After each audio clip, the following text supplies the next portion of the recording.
శుభకార్యాలకు పూజార్ల కోసం వెతుకుతున్నారా? పూజారీస్.com లో అతి తక్కువ ధరలకే పూజార్లను ముందే బుక్ చేసుకోండి. వెంటనే కాల్ చేయండి. శుభకార్యాలకు పూజార్ల కోసం వెతుకుతున్నారా? పూజారీస్.com లో అతి తక్కువ ధరలకే పూజార్లను ముందే బుక్ చేసుకోండి. వెంటనే కాల్ చేయండి.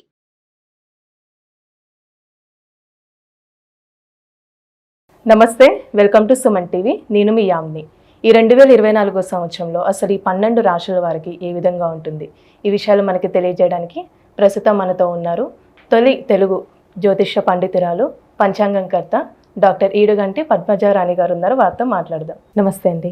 నమస్తే. మనకి 2024 సంవత్సరంలో అసలు ధనుసు రాశి వరకు అండి ఏ విధంగా ఉంటుంది, అలానే వీళ్ళు ఎలాంటి పరిహారాలు చేసుకుంటే మంచిదండి? ఎక్కువ వీళ్ళకి ధనుస్సు రాశి వాళ్ళకి ముఖ్యంగా జనవరి 2024 నుంచి మే దాకా గురుడు మేషరాశిలో సంచరిస్తూ ఉంటాడు కాబట్టి ఈ సమయంలో వీళ్ళకి అనుకూలత అనేది ఎక్కువగానే ఉంటుందని మనం చెప్పచ్చు.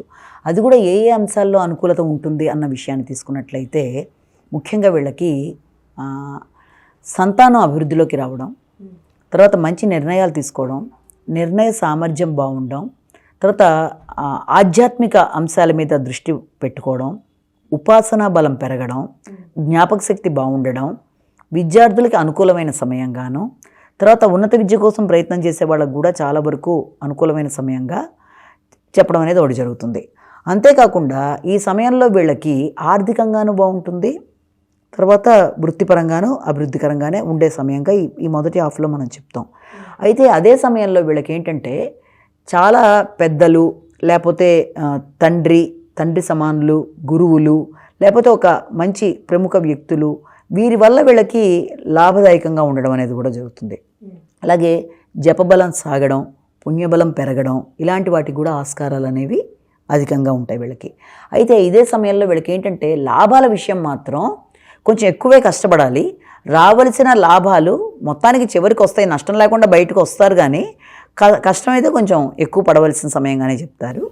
అలాగే దాంతోపాటుగా వ్యక్తిగత గౌరవం అనేది ఒకటి ఉంటుంది కదా, అది అంటే సంఘంలో పేరు ప్రఖ్యాతలు, వ్యక్తిగత గౌరవం, ఇలాంటి విషయాల్లో కూడా వీళ్ళకి అనుకూలత అనేది ఉంటుందని కూడా చెప్పచ్చు.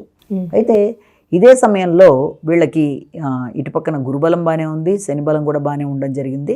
అయితే సెకండ్ హాఫ్కి వచ్చేటప్పటికి గురుడు వీళ్ళకి ఎప్పుడైతే వృషభ రాశిలోకి వెళ్తాడో ఈ మే నుంచి డిసెంబర్ మధ్య సమయాన్ని కనుక తీసుకున్నట్లయితే వీళ్ళకి అనుకోని వ్యక్తులతో వీళ్ళని ఇబ్బంది పెట్టడానికి వ్యక్తులు ప్రయత్నం చేయడం, ఆ ప్రయత్నం వల్ల వీళ్ళకి ఎక్కువ శ్రమకి లోనవ్వడం, వీళ్ళకి దానివల్ల కొత్త రకమైన ఇబ్బందులు, ప్రశాంతత లోపించడం, ఇలాంటి వాటికి అంటే శత్రువులు వీళ్ళని ఇబ్బంది పెట్టే ప్రయత్నాలు చేయడం లాంటి దానికి అవకాశాలు అయితే ఉన్నప్పటికీ కూడా దాని యొక్క ప్రభావం వల్ల వృత్తిపరంగా కొంత అననుకూలతలు లాంటివి, వృత్తిలో కొంత అసంతృప్తి, అధిక శ్రమ, బాధ్యతలు, ఇలాంటివన్నీ కూడా వాళ్ళకి ఎక్కువగా పెరగడానికి అవకాశాలు ఉన్నాయి. అలాగే ఖర్చులు అనేవి కూడా మంచిగా పెడతారు, చాలా ఎక్కువగానే ఉంటాయి. శక్తికి మించిన ఖర్చులు లాంటివి ఉన్నా కూడా అవి ఉపయోగకరంగానే ఉంటాయి. దీర్ఘకాలిక పెట్టుబడులు పెట్టడానికి ప్రయత్నాలు చేస్తూ ఉంటారు. అలాగే పెట్టిన ఖర్చుకి మంచి ప్రతిఫలం, సత్ఫలితాలే సిద్ధించేట్టుగా ఉండడం అనేది జరుగుతుంది. అలాగే ఏదైనా నిర్మాణాత్మకమైన విషయాల మీద ధనం ఖర్చు చేయడానికి వీళ్ళు ప్రయత్నం చేస్తారు. అయితే దీంట్లో ఏంటంటే సమస్యలు ఏదన్నా వచ్చినా దాన్ని కూర్చొని సాల్వ్ చేసుకున్నట్టుగా వ్యక్తులతో చర్చించి ముందుకు వెళ్తే వీళ్ళకి బాగుంటుంది. కానీ వీళ్ళ మాటలలో స్వార్థాన్ని గ్రహించి ఇతరులు సహకరించడానికి అనుకూలత తక్కువగా ఉంటుంది. అంటే వీళ్ళ స్వార్థపరుల్లో కాకపోయినా వీళ్ళ మాటల్లో స్వార్థంలో ఉన్నట్టుగా ఇతరులు భావించడానికి కూడా అవకాశాలు అనేవన్నీ ఉంటాయి. కాబట్టి వీళ్ళు ఇంతవరకు మాట్లాడేటప్పుడు జాగ్రత్త పడుతూ అపార్థాలకి లోను కాకుండా జాగ్రత్తగా ముందుకెళ్ళవలసిన అవసరం అయితే ఉంది. అలాగే శని భగవానుడి వల్ల కూడా వీళ్ళకి సహకారం, సేవక సహకారం కానీ, వ్యక్తుల సహకారం కానీ, తర్వాత ఇలాంటి వాటికి అవకాశం బాగుంటుంది. బాగున్నప్పటికీ కూడా ముఖ్యంగా సంతానం కానీ, లేకపోతే వారి యొక్క హయ్యర్ ఎడ్యుకేషన్ విషయంలో కానీ, వారి తండ్రి గారి విషయంలో కానీ, ఆకస్మిక పెట్టుబడులు పెట్టేటప్పుడు కొత్త వారిని నమ్మే విషయంలో కానీ, ఇలాంటి విషయాల్లో మాత్రం కొంత జాగ్రత్తలు తీసుకోవాల్సిన అవసరం అయితే ఖచ్చితంగా ఉంది.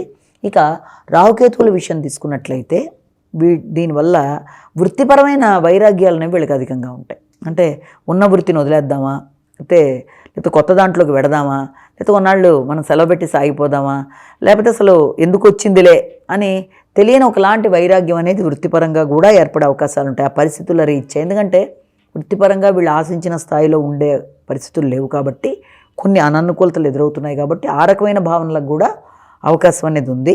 అలాగే ఏదైనా గృహ నిర్మాణాలకు కానీ లేకపోతే ఏదైనా అలాంటివి చేద్దాం అనుకున్నప్పుడు కూడా కొంత వాటికి సంబంధించిన విషయాల్లో ఏదైనా చిన్నపాటి ఆటంకాల వల్ల కూడా వీళ్ళకి తొందరగా డెసిషన్ మేకింగ్లో ఇబ్బందులు లాంటివి ఏర్పడతాయి.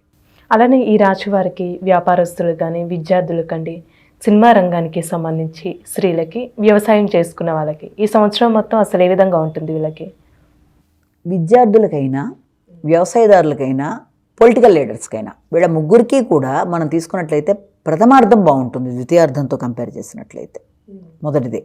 అలాగే ఇక స్త్రీలు కానీ తర్వాత మనకి వీళ్ళతో పాటుగా మీడియా అంటే ఇప్పుడు సినిమా కానీ టీవీ రంగంలో వాళ్ళకి కానీ తర్వాత వ్యాపారస్తులకు కానీ వీళ్ళ విషయం వచ్చేప్పటికి వీళ్ళకి ద్వితీయ భావం అంటే ప్రథమార్థం కంటే ద్వితీయార్థం వీళ్ళకి అనుకూలత ఉన్నట్టుగా ఉంది. అంటే ఈ రాశి వారికి ఈ సమయంలో మనం ఇలా జాగ్రత్తలు తీసుకోవాలి అలాంటివి ఏమైనా ఉన్నాయండి? ఉంటాయి. ముఖ్యంగా తోబుట్టులతో కానీ స్నేహితులతో కానీ అభిప్రాయ భేదాలు రాకుండా ఉండే అవకాశం చూసుకోవాలి. ముఖ్యంగా మార్చి ఏప్రిల్ ఆ సమయంలో. అలాగే ఏప్రిల్ నుంచి జూన్ మధ్యకాలంలో అయితే వీళ్ళకి ఈ డ్రైవింగ్ విషయాల్లో కానీ గృహ నిర్మాణాల విషయంలో కానీ వీళ్ళంతవరకు నష్టపోకుండా అంటే గృహాలను ఏదైనా మనం నిర్మించేటప్పుడు కానీ లేకపోతే ఏదైనా పెట్టుబడులు పెట్టేప్పుడు కానీ వాహనాలు కొనుగోలప్పుడు కానీ వీటి విషయంలో ఆ సమయంలో జాగ్రత్తగా ఉండవలసిన అవసరం అయితే ఉంది. అంటే ఈ రాశి వారికి ఎలాంటి పరిహారం చేస్తే మంచిదండి? వీళ్ళకి నరసింహస్వామి స్తోత్రాలు అని ఉంటుంది, అలాగే సుబ్రహ్మణ్యేశ్వర స్వామి స్తోత్రాలు ఉంటాయండి. దాంట్లో సుబ్రహ్మణ్య రుణహరభవ సుబ్రహ్మణ్య అనే శ్లోకం కూడా ఉంటుంది. అంటే ఆ రకమైన సుబ్రహ్మణ్యేశ్వర స్వామికి సంబంధించిన శ్లోకాలు పఠించడం కానీ అలాగే నరసింహస్వామికి సంబంధించిన దేవాలయాలకు వెళ్ళడం కానీ సుబ్రహ్మణ్యేశ్వర స్వామి అంటే కుమారస్వామికి సంబంధించిన దేవాలయాలకి వెళ్ళడం కానీ అలాంటి నియమాలు ఏమైనా పాటించగలిగితే పాటించడం కానీ ఇలాంటివి కనుక చేసినట్లయితే ఈ రకమైన ఇబ్బందుల నుంచి అధిగమిస్తూ వాళ్ళు ముందుకు వెళ్ళగలుగుతారు. చాలా చక్కగా తెలియజేశారండి. ధన్యవాదాలు. నమస్తే.